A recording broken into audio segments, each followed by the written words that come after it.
კახაბერში ყოფილი ნარკოლოგიური საავადმყოფოს ტერიტორიაზე 3 კორპუსიდან 2 წლების მანძილზე წყალი და საცხოვრებელი პირობები არ აქვს. წყლის მილების გაყვანა დღეს დაიწყო და დაახლოებით 3 დღეში ყველა კორპუსში დასრულდება. ადულებში არის ძალიან ცუდი მდგომარეობა, როგორ იცი, კოღოები ხო ფანჯრები ვერ გაუღია ხალხს და კოღები ჭამს ამ ხალხს და ყველას ახლა ჩვენს ყველას. მერე ბავშვები არის, სისუფთავი ხო არ არსებობს აქ. წყალი 5 წელი აქ ვარ და 5 წლის განმავლობაში ჩვენ აქედან ვზიდავდით მაგ წყალს. 6 წელი აქ ვცხოვრობდა. სად დავდიოდი რა დავდიოდი ამ სამანტყოფომ მოგვიხსნა აგი გადაგვიკეტა გამწარებული გაჭირვებული ხალხი და მე მეზობლები მაძლევდნენ ინცხას გაგეთებული ქონდა ადრე წყალი. ერიკვირი საყვანილი მყავს ახლა აქამდე მე სოციალურად დაუცველები ვარ ძალიან ბევრი. თუ კოღო, თუ ტარაკანა, თუ ვირთხები, თუ რაცხა სასწაული ხდება იქ პადუალში. წყალი დგას და რა ვიცი, ალბათ ადრე კანალიზაციებიც იყო ჩასულიში. სამუშაოებს ბათუმის წყალი აწარმოებს. მერია მამისთვის დაახლოებით 20,000 ლარი გახარჯა წყალი 150 ოჯახს სჭირდება.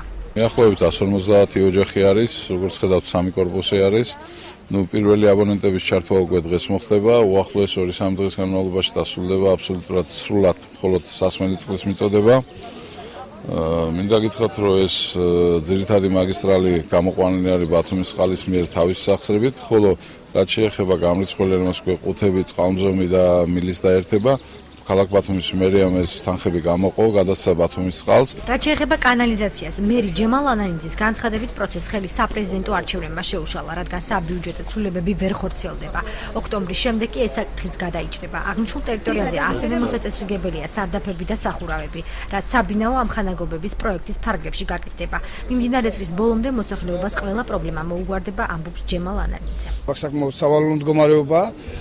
და შეიძლება ითქვას, თითქმის ანალოგიური სიტუაცია ყველა შემოერთებულ ტერიტორიებზე და ეს არის პირველი ნაბიჯი თუ ჩვენ როგორ ვიწყებთ აი ამ სისტემის მოწესრიგებას, მთლიანად ამ ეტაპზე დაგეგმილია წყლის სისტემის მოწესრიგება, შემდგომში საკანალიზაციო სისტემა, სარდაფებში შესაბამისი ინფრასტრუქტურის მოწყობა, გარდა ამისა სახურავების გადახურვაც, ანუ ფაქტიურად ეს მოსახლეობა მთლიანად მიიღებს ეტაპობრივად საბინაო ამხანაგობის პროგრამის ფარგლებში მომსახურებების პაკეტს. კანალიზაციისთვის საპრეზიდენტო არჩევნების შემდეგ მერის ინფორმაციით 50,000 ლარი დაიხარჯება.